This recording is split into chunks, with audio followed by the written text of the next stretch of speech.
Edição do número 29 do Na Cornetagem no Ar, e nós já vamos para os melhores momentos e as cobranças de pênalti do jogo em que o Noroeste empatou em 1-1 com o Nacional, mas conseguiu a vaga para a semifinal nas cobranças de pênalti. Apita o árbitro, a bola está rolando no estádio Alfredo de Castilho, Noroeste Nacional, semifinal da Série A3 do Campeonato Paulista. Tavares escorou, recebeu de volta, acionou o Wellington de cara pro gol, bateu cruzado! Gol do Nacional! Lá vem o Norusca, boa jogada individual, Leleco pediu na área, recebeu, girou, bateu! Gol!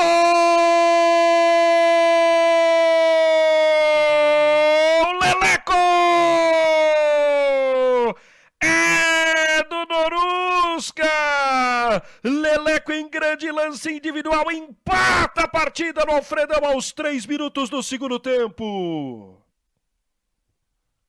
Lá vem o Norusca, lançamento pro Pedro, ganhou do zagueiro, botou na frente, driblou pra lá, driblou pra cá, bateu, defendeu Douglas!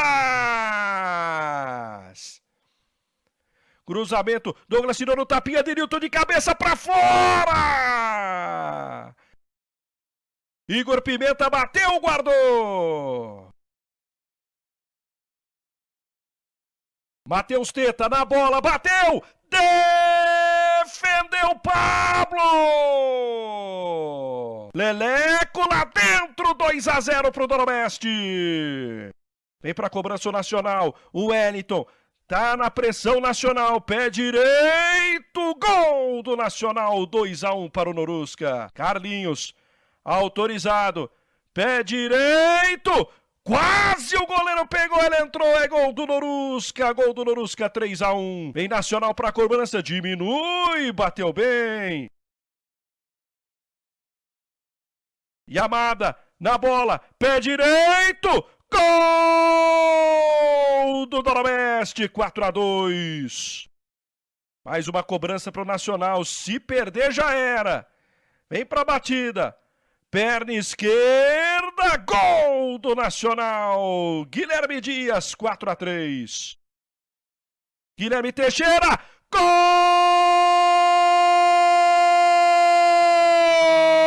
do Norusca, classificado. Aí você ficou com os lances da partida e também com a narração do Rafael Antônio desses lances. Rafael Antônio, fala pra gente um pouco do jogo. Bom, foi um jogo com todos os ingredientes, né? Muita emoção, definido nas penalidades, torcedor noroestino com o coração na boca. Tudo isso é sobre o ponto de vista emocional, passional de todos nós noroestinos. Sobre o ponto de vista técnico, sobre o ponto de vista agora racional, foi um confronto extremamente equilibrado. O jogo em São Paulo já dava mostras, né, do equilíbrio. Na partida aqui em Bauru, o Noroeste começou melhor, só que o Nacional foi mais objetivo. Aquilo que a gente vem falando há semanas, que o Noroeste cria e não consegue concluir, mais uma vez ele falhou no primeiro tempo. O Nacional teve uma chance, converteu, fez 1-0, colocou o Noroeste na parede, mas no intervalo o Luiz Carlos foi feliz nas alterações. Ele colocou o Leleco botou fogo na bomba, né? Botou fogo no jogo. Conseguiu marcar o gol de empate aos 3 minutos, o que foi importante. O Noroeste não ficou tanto tempo assim no segundo tempo atrás do placar. O gol saiu no momento importante. Só que aí o tempo foi passando, as equipes foram se desgastando. Foi um confronto de muita entrega das duas equipes. E aí fomos para a disputa de penalidades. Brilhou a estrela do Pablo. O Noroeste mostrou também que se preparou para a disputa. Treinando penalidades, aliás, isso está na fala aí de todos os jogadores que vocês vão ouvir na sequência, e está de parabéns o grupo, né? Felizmente o Noroeste passou, fica aqui também o parabéns para o Nacional, que valorizou muito a classificação do Noroeste. Foi um belo trabalho feito pelo Tuca Guimarães, especialmente na volta da pandemia, né? Depois da paralisação, o Nacional chegou muito bem, conquistou a sua classificação e deu muito trabalho ao Noroeste. O confronto foi muito equilibrado, os placares mostraram isso. Só que o regulamento é claro, só um pode passar. Passou o Noroeste, que foi mais eficiente nos pênaltis, e daqui a pouco eu falo sobre o confronto contra o Velo Clube, e daqui a pouquinho também eu queria dar uma pincelada dos outros mata-matas. Bom, merecido, né, esse avanço do Noroeste. Até uma coisa que o J. Martins falou na transmissão, né, que era muito importante, né, era merecida essa passagem do Noroeste, mas o futebol aí, né, poderia aprontar das suas e tirar, né, o clube depois de uma primeira fase incrível que fez, né, um dos melhores aproveitamentos aí da história da Série A3. E foi ali na Bacia das Almas, nos pênaltis, um confronto aberto, né, o gol do Leleco no comecinho do segundo tempo deu condições para isso, né, para as equipes terem oportunidades. O Nacional teve chance, o Noroeste depois naquele lance do Denilton no finalzinho, né, teve momentos claros ali para fazer gol, mas acabou mesmo que sobrou para as penalidades. Gostei bastante do volume do Noroeste no segundo tempo, com o Yamada, com o Leleco, né, bastante móvel ali, buscando espaço. O Pedro um pouco mais centralizado, mas o lance do gol, por exemplo, abriu espaço para a chegada dos meias, né? No primeiro tempo teve até uma dificuldade do Noroeste em ter jogadores dentro da área.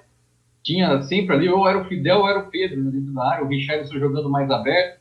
E a gente via que tinha um buraco ali, né, na entrada da grande área que o Noroeste não utilizava. E no segundo tempo, logo no lance do gol, logo nos 3 minutos, já tinham 4 jogadores ali dentro da área. Isso já deu esse volume, deu condições para o Noroeste fazer o gol logo cedo. Depois ainda acabou perdendo, né, algumas oportunidades. O próprio Pedro também teve uma chance clara que o goleiro defendeu.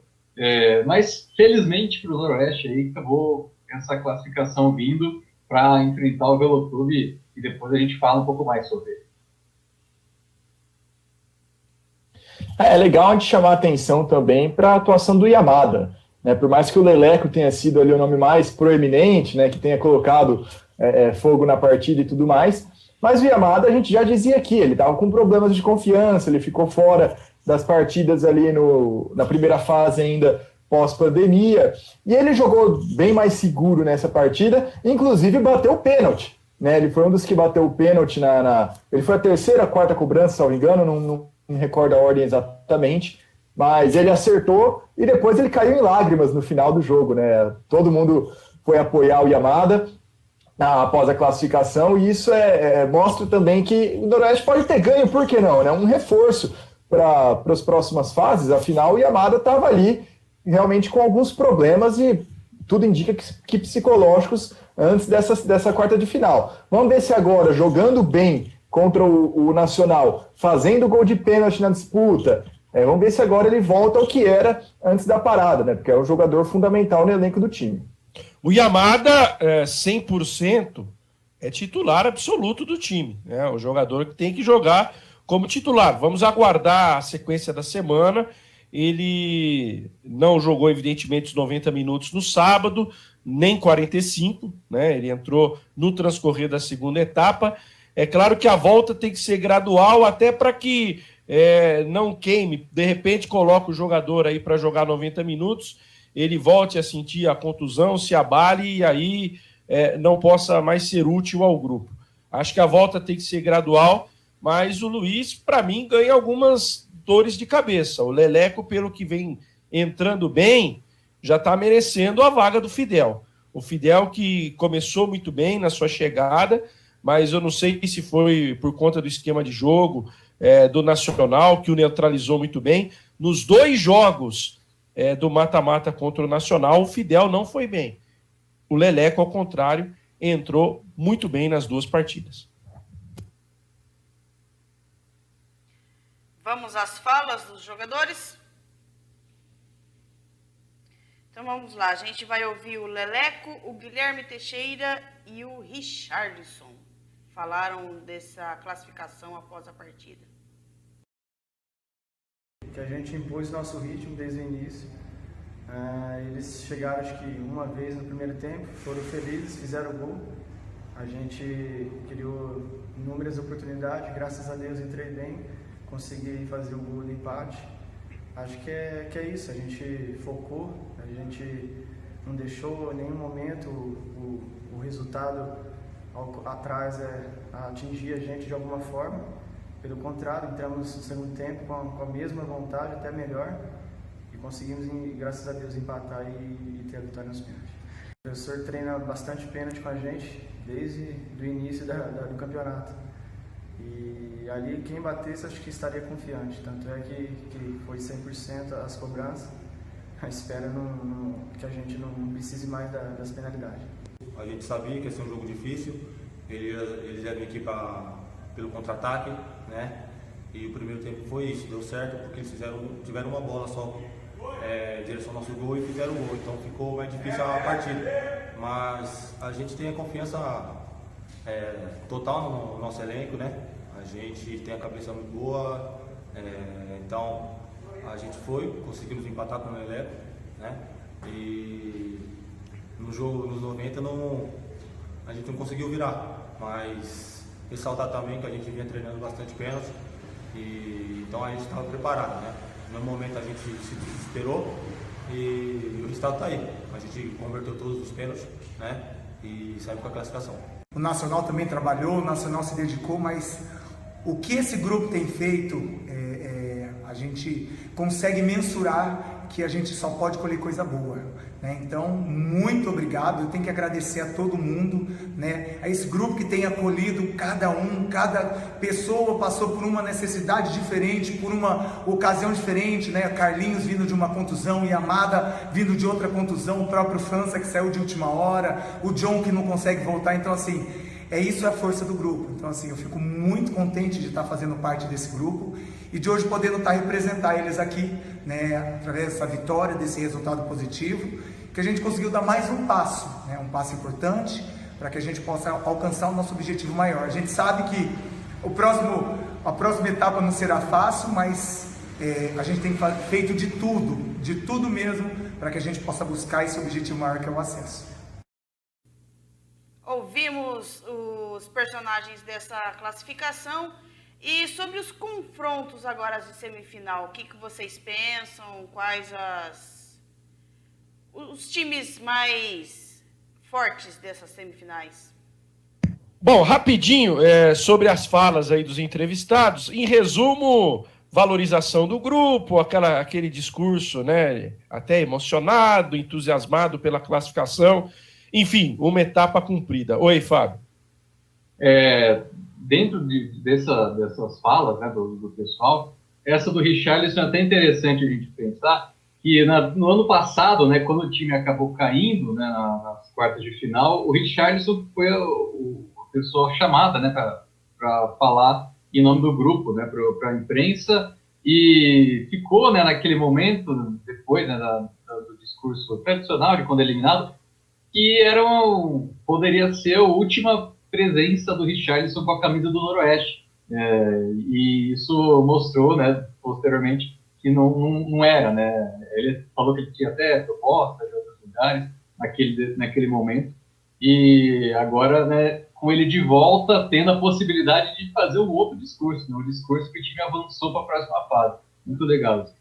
Fiquem tranquilos que Richarlison e Alexandre ainda jogarão juntos no Noroeste.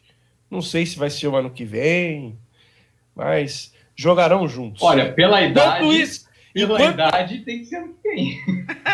Mas acho que pela idade não pode demorar muito, não. Mas enquanto isso não acontecer, nenhum dos dois vai parar. É pedido do papai Lela. E o Alexandre, mesmo com toda a pança dele lá, tá marcando gol no Figueirense. Tudo bem, sabe? Enquanto eles não jogarem junto no Noroeste, eles não param de jogar, mas se demorar muito, esse jogar é que não vai ser assim, né? No nível que a gente espera que essa dupla desempenhe. Bom, vamos à pergunta do tema, né? Você perguntou sobre os confrontos. Os adversários, os confrontos da semifinal. Bom, primeiro eu queria falar, o São Bernardo foi o único que passeou nesse mata-mata, né? 2 vitórias incontestáveis, passeou diante do Batatais, que a gente falou aqui nos programas anteriores, só chegou pela gordura do começo do campeonato, né? Tinha time melhor que o Batatais para chegar no G8. Em relação ao Comercial, quem só analisa o resultado vai falar, pô, o Comercial atropelou. Não foi bem assim. O jogo em Lins foi difícil e o jogo ontem em Ribeirão Preto ganhou graus de dramaticidade quando o Linense abriu o placar no primeiro tempo. O Comercial sentiu o golpe, mas teve forças para reagir. Depois que virou, empatou, virou, aí tranquilizou. Mas o Comercial deu mostras que emocionalmente pode se abalar quando tiver o placar desfavorável. O Velo conseguiu a classificação no primeiro jogo, né? Uma bela vitória por 2-0. Ontem administrou também até a página 2, porque o 0-0 foi um 0-0 onde o goleiro do Velo foi um dos grandes personagens da partida. Pegou muito, inclusive uma penalidade, o Felipe Garça, né, goleiro da equipe do Velo Clube, e eu já visualizando aí um confronto contra o Noroeste, o Pablo é um belo pegador de pênalti também, então nós vamos ter um grande duelo entre os goleiros, caso a decisão vá para os pênaltis, porque do outro lado o goleiro do Velo é pegador de pênalti também. Mas eu acho que não vai para pênalti não, dessa vez algo me diz que a situação vai ser um pouco mais tranquila. O Noroeste pegou... Eu não cravo isso, não. Calma, deixa eu terminar meu raciocínio. Não é que eu estou cravando isso. O Noroeste pegou o melhor adversário possível. Não que ele já está na Série A2, não é nada disso. Mas seria muito carne de pescoço pegar o São Bernardo, muito carne de pescoço pegar o Comercial. O Capivariano, para mim, tinha um time muito interessante, mas pagou o preço da juventude, não é um time tão cascudo contra o Velo, mas eu acho que o Velo assim, não vou dizer que é o adversário mais fácil, mas é o adversário que o Noroeste vai encaixar melhor o seu jogo. Então acho que o Noroeste tem grandes possibilidades para o acesso. Talvez, eu estou sendo otimista, posso queimar minha língua, mas eu acho que o pior já passou. A grande tormenta foi nas quartas. Palpite. Posso queimar a língua e estar redondamente enganado com os 2 jogos, que, aliás, já tem datas e horários definidos. Sábado próximo, dia 31, é isso, né? Sábado é dia 31. 5 da tarde no Benitão, lá em Rio Claro. E o jogo da volta no outro sábado, às 5h30, aqui no Alfredão. O palpite do Rafael Antônio, isso aí. A gente não tem nada a ver com isso. Não me responsabilizo por resultados contrários. É que eu não pipoco, eu falo. Eu não fico aquele comentário, vai ser um confronto difícil, equilibrado, eu não tenho palpite. Eu não fico no muro, eu já tô falando. Para mim, a maior dificuldade do Noroeste foi esse confronto contra o Nacional. Eu tô muito confiante, acho que o time cresceu tirou aquele peso também de 2 anos ser eliminado em quartas de final. Eu acho que isso inconscientemente pesou contrariamente à equipe noroestina. Não vou dizer aqui, não, o Noroeste já está na Série A2 ou já passou, mas eu estou muito confiante no acesso.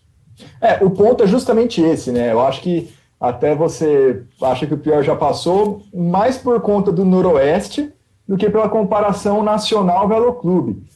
Né, que ali não tem tanta diferença entre nível, o Velo Clube é cascudo também, igual você falou, mas o Noroeste estava um pouco inseguro, né, não era só o Yamada que a gente falava, então essa vitória pode realmente ter dado um ânimo necessário para o Noroeste mostrar por que teve a melhor campanha da primeira fase, que é o melhor elenco, que tem jogadores experientes e tudo mais.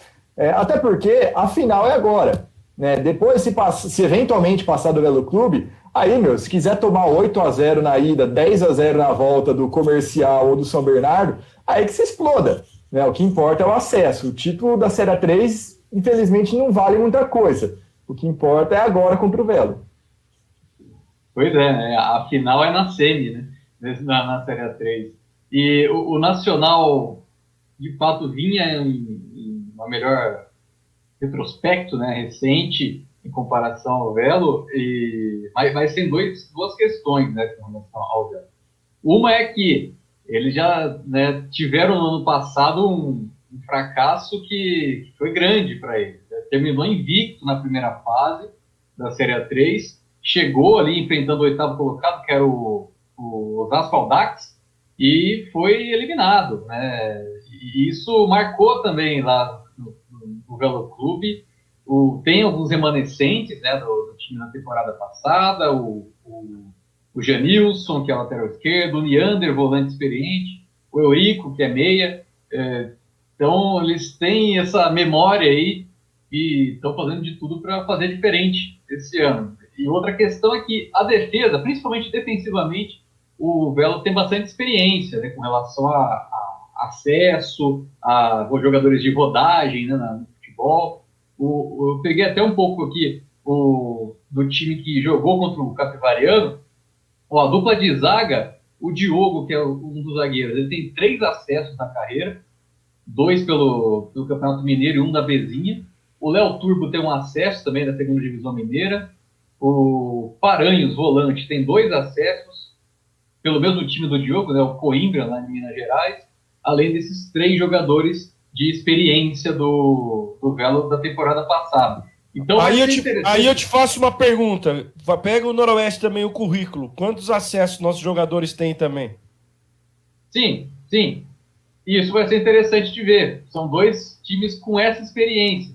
Então, é claro que o Noroeste tem essa qualidade e até se mostrar, se jogar do jeito que jogou no segundo tempo contra o Nacional, pode dar um negócio interessante, né, contra o Velo, mas pela frente vai ter esse adversário aí com rodagem, principalmente na defesa, né? O ataque é um pouco mais jovem, então aposta bastante também na velocidade. Acho que em questões defensivas, talvez o Noroeste consiga um resultado, consiga ter mais sucesso. Agora a questão é o Maranhão, por exemplo, se ele vai poder jogar, o França também, 2 dúvidas no meio campo, né, como volantes, e se nenhum dos 2 puder atuar, o Luiz Carlos Martins vai ter que obrigatoriamente mudar ali no meio campo, provavelmente colocando o Matheus Gleide de volante e o Carlinhos na lateral direito, para repetir ali um pouco da formação do início da Série A3.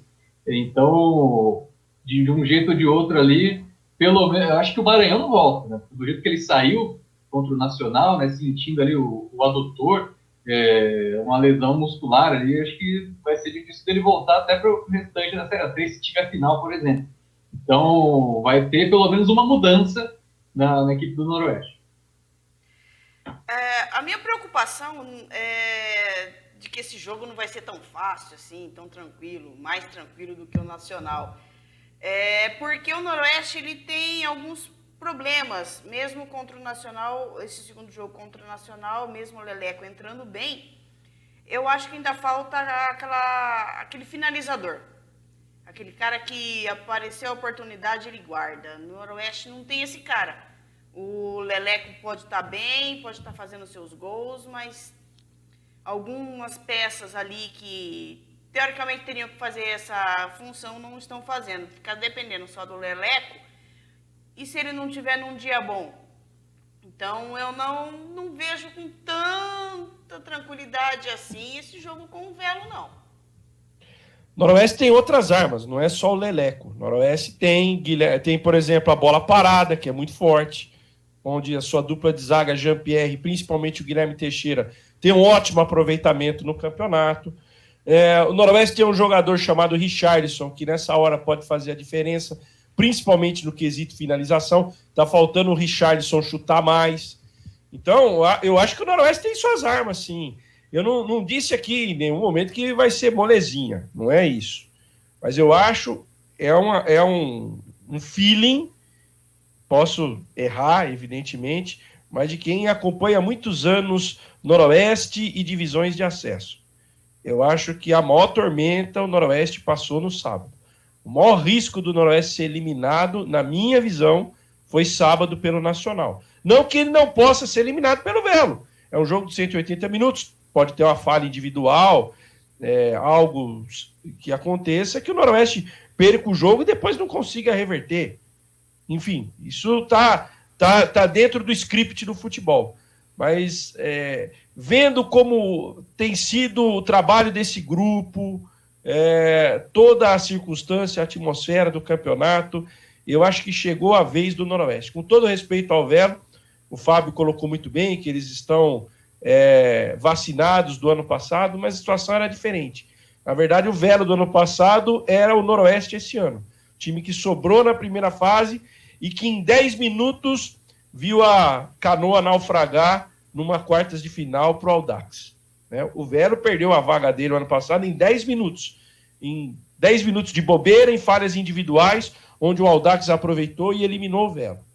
Então, eu acho que embora o Velo tenha boa parte dos jogadores do ano passado, é uma circunstância diferente, porque o Velo não foi tão bem esse ano. Né? Ele não teve o mesmo desempenho do ano passado. Mas vamos aguardar. E eu só para finalizar da minha parte o assunto do Noroeste, não vem com esse papinho, que a final é agora. Eu quero ser campeão, amigo. Se for para final, ainda mais pegar o comercial do meu amigo Diegão, é nabo no comercial. Que história é essa de já subiu, já tá bom? Não tá bom, não. Tem que ser campeão da Série 3 como foi em 95. Ainda mais, eu quero que seja o comercial. Todo respeito ao São Bernardo, ao Cachorrão, que tem uma história bonita. Aliás, foi em 86, ele fez parte do quadrangular final da Série A2 com o Noroeste, com o Bandeirante de Birigui e com o... Eu não me lembro agora se foi o Barbarense ou foi o Barbarense. Vossen de Assis foi em 84. Mas, enfim, em 86, o Cachorrão morreu na praia também no quadrangular final. Que morra esse ano também. Eu quero a final Noroeste Comercial e Nabo no time e Nabo no Leão. A Locomotiva atropelando o Leão na final. Pra cima do Fael Júnior? Pra cima do Fael Júnior e do meu amigo Diegão lá de Ribeirão. Grande abraço pro meu amigo Diegão em Ribeirão. Ele falou lá que o São Bernardo e Comercial vão fazer a final antecipada do campeonato. Então eu quero que o Norusca suba e ganhe do Comercial dele na final. Você quer troféu ali que vai pra sala de troféus do Noroeste, né? Que não tem. Lembrando que em 95 o Luiz Carlos Martins foi campeão da 3, naquela época era ponto corrido, e eu não posso me esquecer, ontem completaram-se 5 anos. Tchau, Bezinha! Tchau, Bezinha! Noroeste 2, Fernandópolis 2, nós há 5 anos estamos na 3. Que beleza, eu também gostaria de ver uma final Noroeste e Comercial, e claro, Noroeste levando a melhor. Mais alguma consideração ou podemos passar para o próximo assunto? Mas eu acho que vai dar São Bernardo na final. Que beleza. Vamos falar um pouco agora da final do Paulista Feminino de Vôlei, que foi praticamente uma semana atrás, né? Infelizmente, o SESI Voleibol Bauru se superou, né, nesse jogo 2, né, no jogo da volta, conseguiu virar uma partida que estava perdendo por 2-0, estava mal no terceiro set, conseguiu virar o terceiro set, virou a partida, fez 3-2 na partida, mas aí vem o tal do Golden Set. Eu estava pensando sobre essa história do Golden Set, eu acabei pensando na seguinte analogia: é a mesma coisa que você fazer um senhor campeonato, uma senhora campanha e chegar na final, define no par ou ímpar. Esse Golden Set, para mim, não vai, cara. Não me desce, eu não consigo engolir esse tal desse Golden Set. Antes até da gente falar do jogo, eu preciso fazer uma confissão aqui, né? No mesmo momento da final, eu estava gravando uns programas para a Locomotiva e eu não assisti os 2 primeiros sets. Aí eu liguei a TV e estava 10-2 para o Osasco. Eu desliguei a TV. E isso era mais ou menos umas 10 e pouco, né? Por aí. Aí quando era meia-noite eu vi no Twitter, tá começando o Golden Set. Eu falei, meu Deus do céu, como que isso aconteceu? Aí que eu fui entender, que eu fui rever a partida. Eu tinha desistido, eu liguei a TV, 2-0 para o Osasco, 10-2 no terceiro set. Eu falei, já foi. Não foi só você, não. Teve comentarista aqui da equipe que desistiu do jogo. Começou com gracinha no terceiro set, falando assim, ô Rafael, pode desmarcar a pernoite, né? Você vai jantar mais cedo. Agora, brincadeiras à parte, né? Nosso comentarista não estava tão errado. O problema é que, do outro lado lá, o Luiz Omar de Moura negligenciou, né? Ele quase perdeu o título paulista. Porque ele estava ganhando de 10-2 o terceiro set, Ele permitiu a reação do time bauruense e não parou o jogo, não fez nada. Pelo contrário, colocou a Gabi Cândido, que estava mal pra caramba, e ela derrubou o passe do time de Osasco. Foi quando a equipe bauruense virou, e aí, liderado pela Denísia, né, que estava possuída, a Denísia tomou algum chazinho aquele dia lá, porque estava muito louca, no bom sentido, evidentemente. Mas aí houve o empate 2-2, 3-2. Eu até fiz o comentário e queimei a língua. Falei, bom, depois dessa virada de 3-2, está tudo favorável para nós, vamos ser campeão paulista. Mas, infelizmente, toda a energia, todo o gás do time bauruense foi gasta no jogo normal. Chegou no Golden 7, o Osasco estava mais tranquilo, estava até, me parece, melhor condicionado e conseguiu a vitória. Na verdade, Mas, Rafael, na verdade é que do outro lado tem a Tandara, né? a Tandara, aliás, o Osasco vive a Tandara dependência. E ela foi fundamental para a conquista do título de Osasco. Eu só queria dizer uma coisa: tem gente que cornetou o Anderson, cornetou o jogador em rede social. Tem que cornetar é o seu Reinaldo Mandalite, é os seus demais pares, Adriano Pucinelli e outros mais, que, quando foi formulado o regulamento do campeonato, aceitaram essa merda de Golden 7.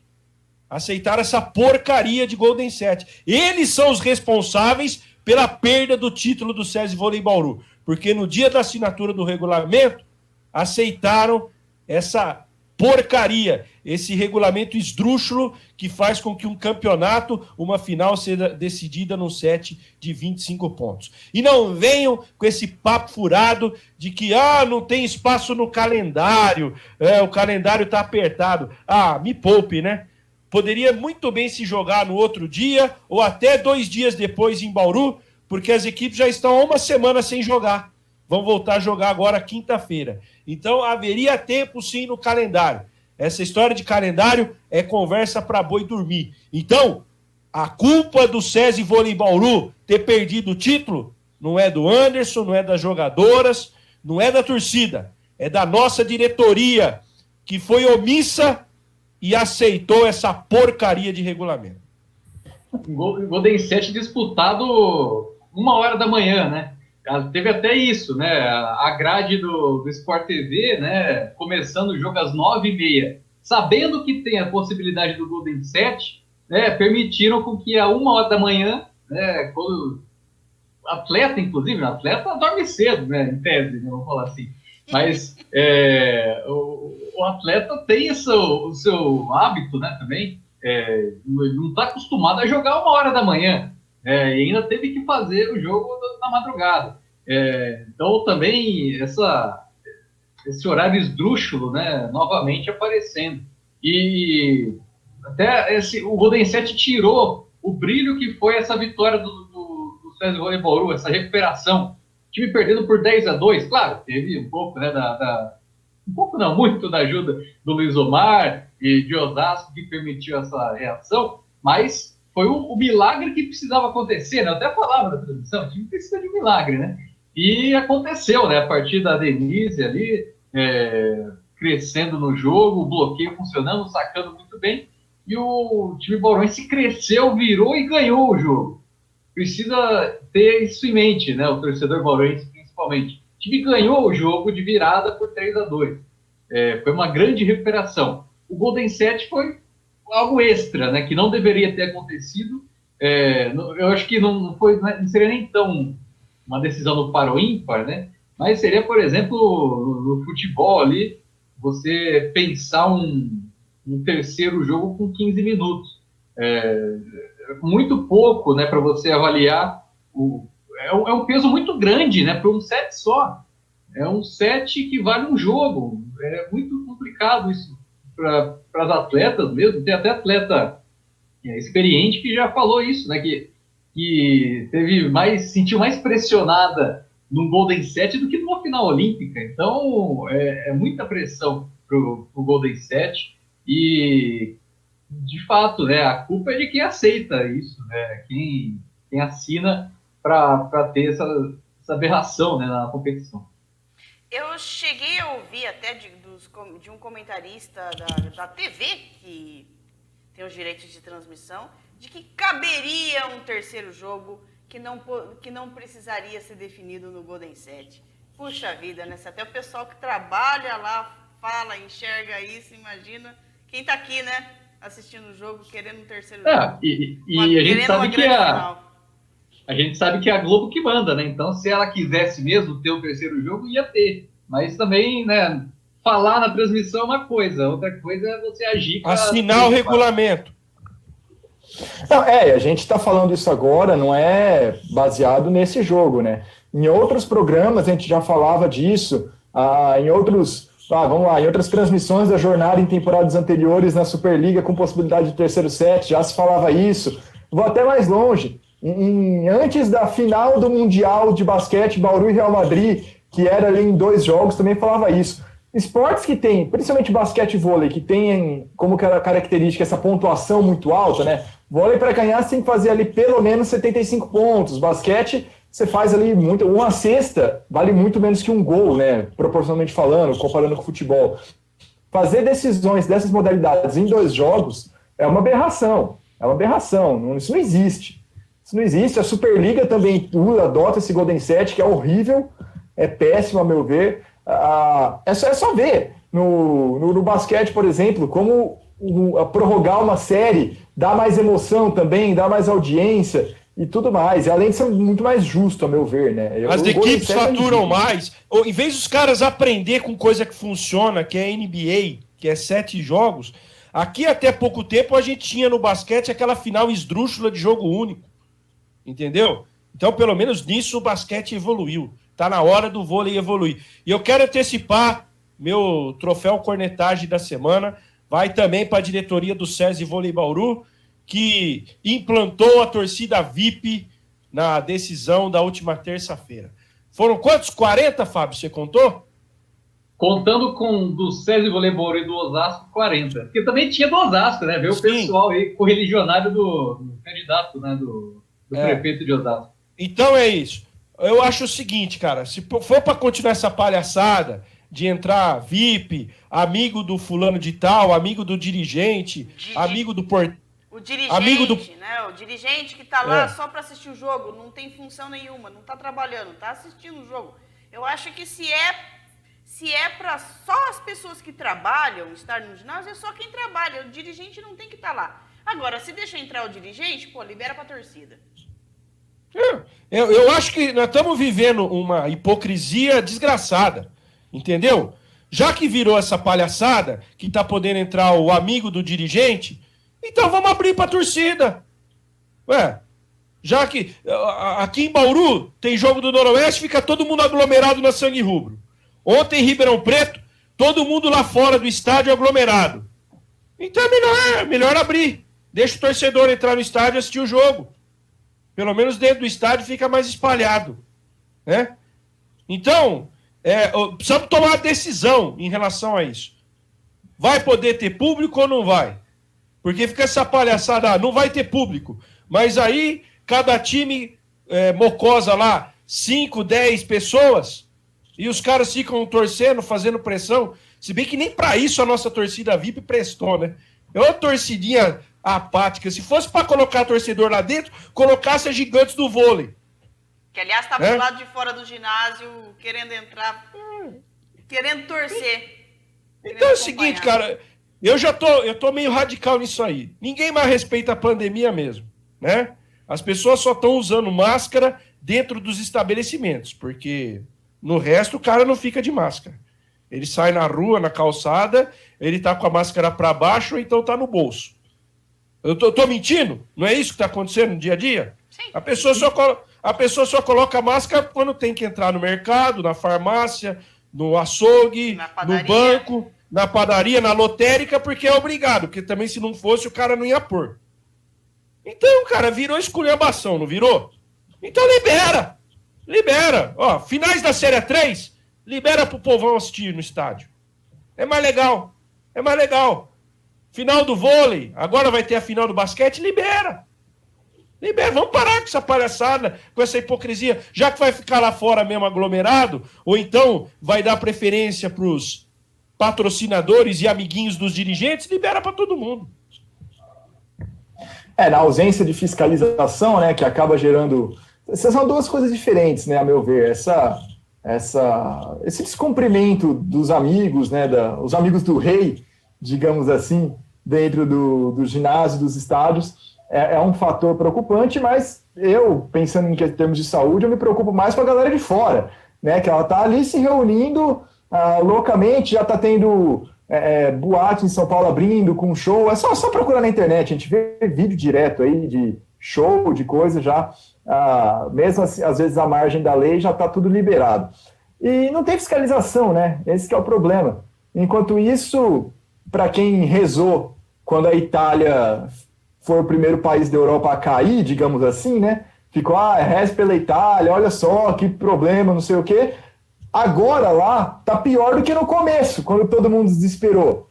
E isso também mostra o quê? Que vai vir mais para cá. Aqui não vai parar. A gente está numa curva descendente, mas a tendência é ela voltar a subir e ficar pior do que a gente estava em julho. Então, realmente, a galera tá nem aí mais, né? Não tem fiscalização, não tem conscientização, tá todo mundo jogando pro espaço. E aí entra a culpa de todo mundo. Da população que ignora, da classe política que, visando eleições municipais, vai afrouxando o máximo que dá com medidas eleitoreiras, fake news e tudo mais. Sabe por que não tem fiscalização? Porque tem eleição daqui a 15 dias. Por isso que não tem fiscalização. Você acha que alguém agora, ou algum prefeito que está concorrendo à eleição, vai colocar algum fiscal para ir lá na porta da Sangue Rubro ver se tem aglomeração? Vai colocar algum fiscal na porta da panela de pressão para ver se os amiguinhos do presidente do vôlei Bauru estão lá no ginásio? Não vai. Para, é eleição. Ninguém vai se expor. Talvez até o lockdown, as regras mais rigorosas voltem depois do segundo turno das eleições aqui no Brasil. Talvez retorne. Talvez essa fiscalização que você está cobrando, que deveria existir, ela volte... Quando que é o segundo turno? Dia 27 de novembro? Não, no fim do mês de novembro. Talvez a fiscalização volte no início de dezembro. Talvez não, porque aí tem Natal também, né? Aí o pessoal do comércio... Não, agora vocês não vão me atrapalhar porque eu preciso vender no Natal. E é o último mês também que vai ter auxílio emergencial, depois a população não vai ter mais cascalho. Então, ó a situação que nós vivemos. A gente depende de uma série de interesses, de coisas.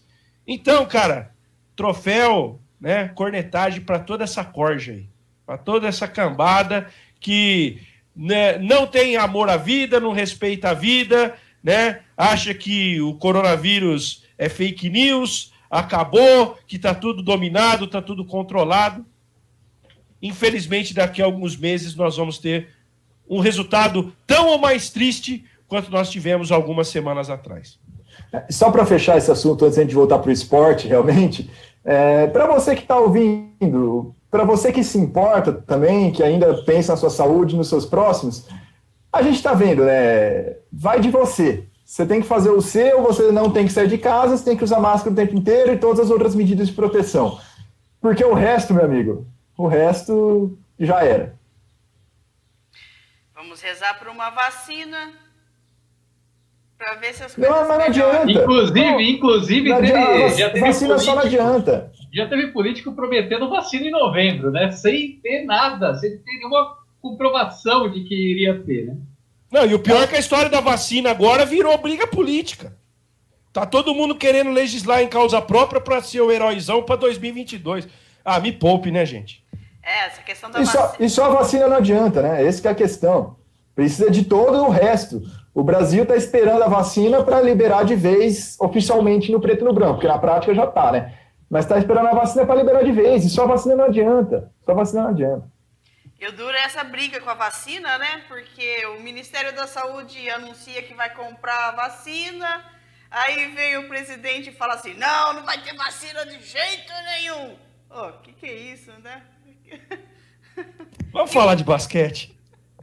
Então vamos ao basquete, que o Bauru Basquete agora conhece os seus adversários nessa segunda fase do Campeonato Paulista. E essa semana já vai ter jogos, né? Mais pro fim da semana já tem jogos. Passa pra gente aí os adversários da equipe bauruense, como que vai ser essa segunda fase, Que dias, horários dos jogos? Passa pra gente aí, Rafael. Não, o horário, só não vou ter horário ainda, porque eu tô com a página da federação aberta aqui e não saiu ainda. Provavelmente, agora nós estamos gravando às 14h52, provavelmente do jeito que a gente Sortudo! Né? Como é que é a lei de Murphy, né? É. É a lei de Murphy. Assim que terminar essa gravação, umas 3 e pouco, vai sair lá no site. Mas tudo bem. A história é a seguinte, o Bauru Basquete vai enfrentar na segunda fase Franca, que ficou em segundo lugar no seu grupo na primeira fase, mais o terceiro e quarto colocado do outro grupo, que é, pela ordem, o Pinheiros e o Osasco. A tendência, então, meus amigos, sexta-feira, eu não tenho ainda o horário dos jogos, mas nós deveremos ter Bauru e Osasco na sexta, Bauru e Pinheiros no sábado, Bauru e Franca no domingo.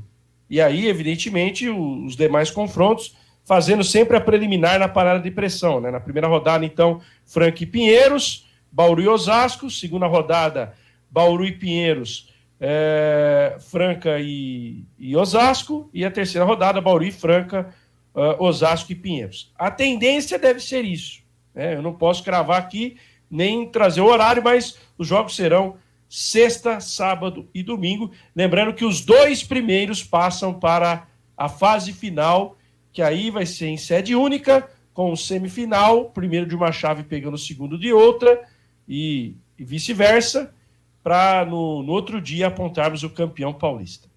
Esse é o super regulamento do Paulistão de basquete. Do outro lado ficou Paulistano, Liga Sorocabana, Mogi e São Paulo. Uma chave tranquila para o Bauru, né? Classificando 2, eu diria até que pode ser tão ou mais tranquila quanto a primeira, porque eu vejo o Mogi acima ainda, apesar de a gente ter a Liga Sorocabana na primeira fase, que é bem pior do que Osasco e Pinheiros, mas Mogi eu acho que está um pouco acima dessas duas equipes, né? Então, vai ser ali um nível semelhante. Realmente o grande confronto para definir quem vai ficar em primeiro e quem vai ficar em segundo vai ser contra o Franca, provavelmente no domingo, né? Lembrando que não tem mais o peso da estreia, aquele jogo contra o Franca foi horroroso, erro para todo lado, ninguém sabia mais bater a bola direito, mas agora já pegaram mais o tranco. É uma chave mais tranquila, né? Eu acho que a grande disputa vai ser do lado de lá, entre Paulistano, São Paulo e Mogi, porque a Liga Sorocabana também está lá para fazer figuração de novo. Então, a emoção maior, eu acho que vai estar lá do outro lado. O Pinheiros, eu não acreditava na classificação do Pinheiros, né? O Pinheiros estava mal, ia pegar o Paulistano, que estava muito bem na fase, na última rodada, que foi nesse domingo, foi ontem, inclusive, né? E o Pinheiros, a molecada do Pinheiros ali, acabou virando em cima do Paulistano no segundo tempo e eliminou o Corinthians, né? O Corinthians também estava usando molecada, perdeu e no final das contas o Osasco, que na teoria seria ali um time mais fraco, acabou passando e passou com algumas atuações legais ali, né? Principalmente aproveitando que tinha 2 times utilizando a base no seu grupo. Mas mesmo assim não faz frente a Bauru, também não faz frente a Franca, assim como o Pinheiros. Eu acho que uma classificação mais tranquila, mas tem que ver essa questão do ritmo de jogo, da parte física, até porque são 3 dias seguidos, né? Vai ser o quarto jogo de Bauru e Franca, o quarto, quinto e sexto jogo de Bauru e Franca, quinto e sexto e sétimo de Pinheiros e Osasco, né? Tem que tomar cuidado com isso também. Manda lá, Rafa. Eu sei que o Fábio tá seco para falar, mas só para não perder o seu raciocínio, aliás, bela camisa do Remo. A situação é a seguinte, o campeonato é tão esdrúxulo, que você joga 3 partidas no período de um mês, não é isso? Bauru Basquete jogou dia 1º, depois jogou dia 12 e jogou dia 17. 3 partidas no mês. Aí, em 3 dias ele vai fazer 3 jogos. É uma coisa surreal. Quem criou esse regulamento, olha, deve fazer pós-graduação em Harvard, né? Porque é impressionante a criatividade do sujeito. Você joga 3 partidas em um mês e, de repente, em 3 dias você faz 3 jogos da segunda fase. É uma coisa completamente surreal de quem criou esse regulamento. E o campeonato é tão insignificante nesse sentido que eu acho que só vai ter graça na hora que chegar os 4 ali, vai ser o mata em 2 dias. aí vai ter um pouquinho de graça. A justificativa, né, era por causa da transmissão. A ideia era ter um jogo por dia, então ter jogos todos os dias até a segunda fase. Só que tudo bem. Mesmo que eles quisessem manter isso para facilitar a logística, a gente sabe como que isso acontece na vida real, mas vamos supor nesse mundo perfeito aí, facilitar a logística, um jogo por dia. 2 equipes saíram. Já que é para ser assim, aglutina mais os jogos, né? Muda a tabela com a saída do São João na chave A, muda a tabela com a saída do Rio Claro do outro lado também. Então, eu inverti as chaves. Mas vocês entenderam. São 7 jogos a menos na primeira fase, são 7 dias que a gente não teve jogo nenhum, essa fase podia ser 7 dias menor, então vamos lá, o Bauru fez o primeiro jogo no dia 1 e o último no dia 17. Podia matar isso quase tudo do dia 1 ao dia 10, do dia 1 ao dia 12. Ia acabar muito mais rápido, mais preparação para o NBB, ia ser mais coeso, né, esse regulamento, ou então não precisaria juntar tudo em 3 jogos agora na segunda fase, em 3 dias seguidos. Mas seguimos, né? Foi uma preguiça desgraçada, né, da Federação Paulista para não mudar nada, né? Só foram avisar que o São João não ia... Avisar não, foram confirmar que o São João não ia disputar na estreia do campeonato. Então, a gente sabe muito bem a vontade que né, esse pessoal da Federação Paulista de Basquete. Os adversários desse grupo do Bauru para a próxima fase, de fato, é ou igual ou pior, né, do que a equipe enfrentou na primeira fase, e concordo também que vai ser importante agora para o Bauru o mata-mata, né? Provavelmente, né, ou São Paulo ou Paulistano ali na semifinal vai ser um jogo mais complicado nessa próxima fase. Eu acho que o Bauru passa ainda com tranquilidade. Só lembrando, para finalizar o assunto, porque também a federação não mudou, porque agora começou o feminino, e vocês sabem, né, que quem transmite o campeonato, o cara abraça tudo.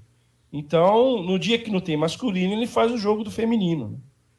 Então, a gente fica refém de uma pessoa, né, que controla os direitos do campeonato, organizado pela federação, e que ele a seu bel prazer, faz aí as escalas, né, tabela, jogo, esse tipo de coisa, e a gente tem esse reflexo triste, cara. O basquete é jogado na lata do lixo simplesmente por um interesse pessoal. O cara pode até fazer o campeonato, eu não vejo problema nenhum, mas ele que monte uma estrutura de ter mais equipes. Ora, se ele não precisa cobrir todos os jogos, ele pode delegar funções para outras pessoas. Aí a gente pode ter 2, 3 jogos por dia, né? Não é verdade? Pode ter, não precisa ter esse espaçamento todo. Isso acontecia no ano passado. Isso, já tivemos. No ano passado tinha isso, né? Não era esse espaçamento, era pelo menos 2 jogos, tinha até rodada dupla, né? Esse ano eu acho que quis poupar um pouco, né? O investimento. Ganância. O cara quer ganhar sozinho o negócio.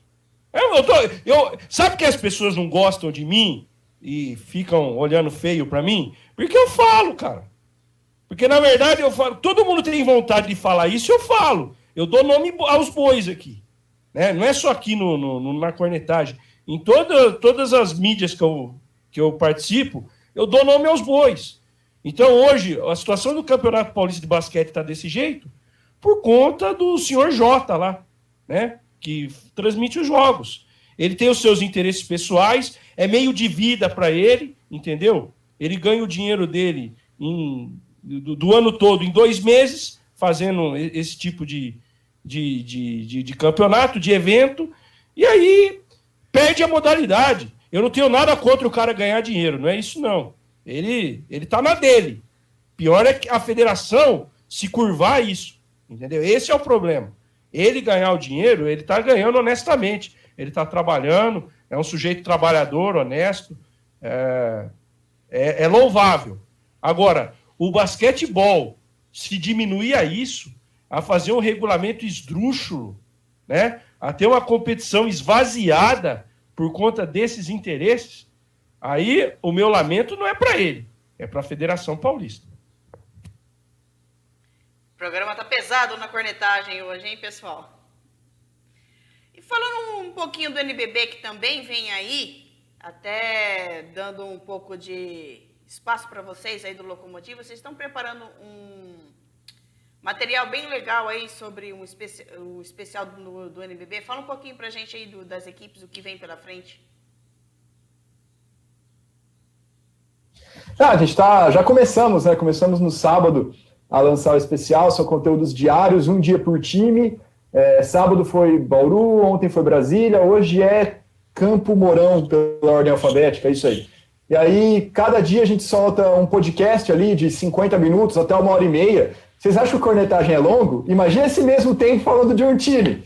A gente destrincha tudo mesmo de cada equipe, é bem completo. E a gente também está fazendo vídeos agora de 5 minutos, para quem não tem tempo de ficar ouvindo 1h30 a gente falando de cada time. Então é uma passadona bem rápida, bem básica sobre cada equipe também. E a gente está lançando isso daí um por dia até o dia 9. Até o dia 8, aí o dia 9 a gente lança o nosso guia escrito, igual sempre fizemos. E dia 10 tem início o NBB com Campo Mourão e Fortaleza e Flamengo e Minas, né? São as 2 partidas do dia 10. Fábio, favoritos, vai. Entrando no pique do especial. Manda aí. Inclusive, a gente elaborou um ranking, né? Baseado nos elencos e até o que a gente já viu, principalmente no Campeonato Paulista, né? Que ainda não foi pro ar, olha o spoiler. E isso vai ter, por exemplo, no nosso guia também, vai ter um ranking com os, né, do primeiro ao 16º, né, do que a gente espera em termos de expectativa, né, para cada equipe. Eu vou até soltar o G5, para não dar um spoiler geral, vou falar os 5 primeiros, né, da nossa lista. Né? O Flamengo em primeiro, na segunda colocação o Minas, terceiro, São Paulo. Quarto, o Bauru. E quinto, a Unifacisa. Confirma, Guaná? Confirmo, é isso aí. Pode soltar o último também, que acho que todo mundo já imagina qual é, né? O último pato. O pato é o último, o 16º. Mas o ranking completo você só vai ter no nosso especial. Bacana. Mais alguma consideração ou já vamos? Vocês querem cornetar mais alguma coisa ainda? Ainda tem mais cornetagem agora? Para mim tá feito. Para mim tá tranquilo. Ah, não. Eu tenho uma assim. É uma bem fresquinha, inclusive, de hoje de manhã. É um cara que eu admiro muito, um profissional também, colega do Rafael Antônio, narrador, o senhor Luiz Roberto, né, narrador dos canais Globo, que soltou que o Pedro, atacante do Flamengo, que está em excelente fase, é verdade, mandando gol todo jogo, mas ele falou que o Pedro é melhor que o Lewandowski, do Bayern de Munique. Ele falou com todas essas letras. Então, não dá, né? Não dá. Para acabar no clima mais leve. Pô, Luiz, não dá. Como diria Luiz Carlos Martins, muita calma nessa hora. Tá querendo cavar uma vaga no Fox Sports, né? Ou no Donos da Bola, né? Que vai fazer dupla ali com o Edilson, né? Que o Edilson também tá soltando umas groselhas que eu vou te falar. Inclusive, é uma cornetagem também, né? Porque tá falando que, né? Ó, você devia, já que eu te cornetei no programa hoje, você devia me cornetar. Porque na transmissão do vôlei eu falei que a Pamela tava jogando mais que a Polina. Mas foi um momento de raiva, cara. Eu sei, por isso que eu não vou cornetar, né? Mas que depois, acho que a Polina ouviu, já tá ouvindo bem português, né? Ouviu você falar e entrou e destruiu. Eu vou calar a boca daquele narrador lá. Tava com fone de ouvido ali, acompanhou a transmissão. Tem algum troféu joinha? Pro Locomotiva Esportiva, que tá fazendo esse guia aí do podcast, todo esse trabalho bem elaborado. Só não vai ficar por dentro do NBB e não estudar, inteirar quem não quiser. Né? Quem for trabalhar na competição, fica aí a minha recomendação. Acompanhe o trabalho da moçada, que vai ficar... Não vai poder falar groselha, né? Já que tem muita gente falando groselha por aí. Então, eu recomendo o trabalho do Locomotiva Esportiva nesse pré-NBB. Ouça, né? Através dos podcasts, leia. Se você tem um pouco mais tempo, acompanhe os podcasts aí de 1h30. Vocês estão igual o Igor Salmisquete também. Aliás, um abraço pro meu amigo Igor. Ele assiste, viu? Igor Salmisquete assiste na cornetagem. O cara vê tudo. Vê tudo. E se você tiver menos tempo, ouça o material condensado. Mas é importante, brincadeiras à parte, tá de parabéns aí a dupla, e é um material muito legal, inclusive para a gente que vai trabalhar no campeonato, poder se alicerçar um pouco mais. Não, e até por causa desse especial, eu não vi nada da última semana, nada. Eu só vi as coisas do Bauru por causa da locomotiva, para escrever, para comentar aqui depois também, porque o resto eu não vi nada. Então eu não tenho embasamento nenhum para cornetar ou para dar joinha essa semana. E, Igor, quem sabe no próximo ano a gente faz umas versões em espanhol aí também. Eu vi, uma coisa eu vi.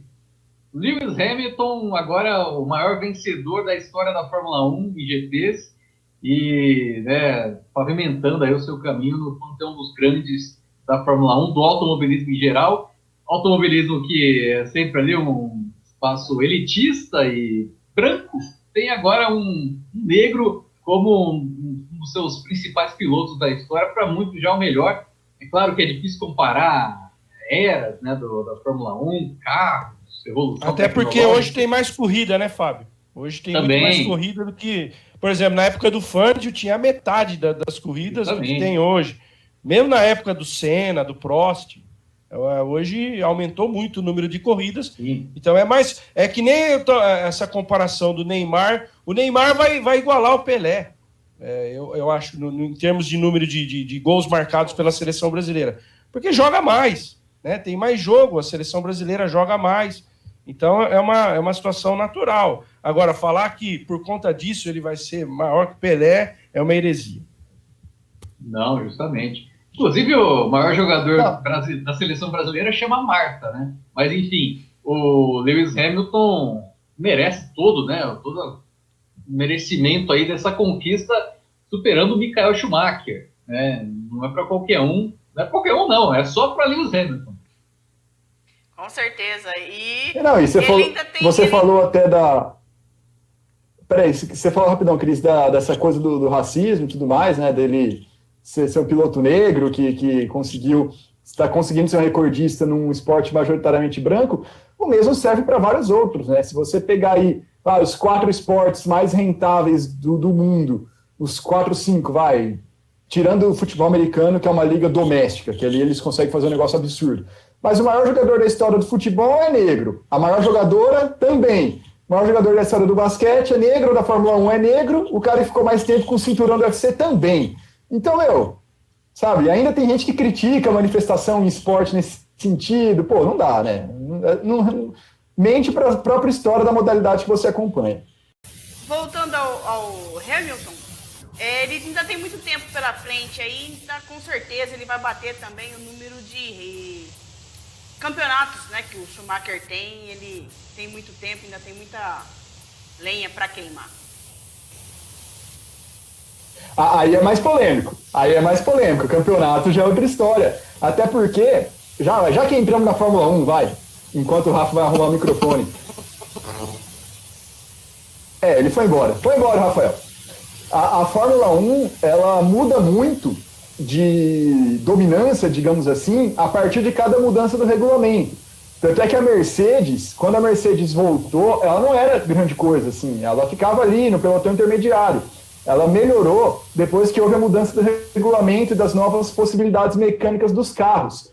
E isso vai acontecer em 2022. Eu não lembro se adiou por causa da pandemia. Talvez, se vocês souberem, vocês podem me confirmar. Então, daqui 1, 2 anos, vai ter mais uma mudança grande nas regras da Fórmula 1, que a gente pode ter aí uma nova equipe surgindo como dominante, ou então, quem sabe, o retorno da Ferrari, da McLaren, da RBR. E aí pode complicar um pouquinho a coisa para o Hamilton. Então, título é mais difícil. Mas vitória, eu acho que ele chega a 100 com tranquilidade, viu? Uma marca que seria muito legal ficar nos 3 dígitos ali. Voltando o Rafael Antônio, Rafael, eu coloquei um mudo no seu microfone aí, porque estava complicado. Tira o mudo do seu microfone aí. Era o médico. Para confirmar o exame amanhã. Dia 6, chamada. Que beleza. É o cardiologista, depois do jogo do Noroeste, você vai precisar. Exatamente, né? Já vem uma outra semifinal aí, então a gente tem que fazer um check-up. Mandar um abraço, já que estamos no momento jabá também, um abraço para a turma da Clínica da Cidade, né? Um dos nossos patrocinadores aí, e vamos fazer um check-up completo, até porque fazer esporte bauruense é para coração forte. Tem que estar com o coração em dia. E já que é para mandar um abraço, eu quero mandar um abraço para minha mãe, a Madalena Freitas, que faz aniversário hoje. Beijão, mamãe. Valeu por tudo mesmo. Encerramos na cornetagem de hoje? É isso aí. Então, até a próxima semana. Lembrando que eu vou continuar aqui pedindo para você se inscrever no nosso canal, ativar a notificação e quando tiver as nossas transmissões, vai lá, deixa o seu recado na arquibancada virtual, participe com a gente da transmissão, que sempre fica bem mais bacana com a sua participação. Um grande abraço a todos, até a próxima semana.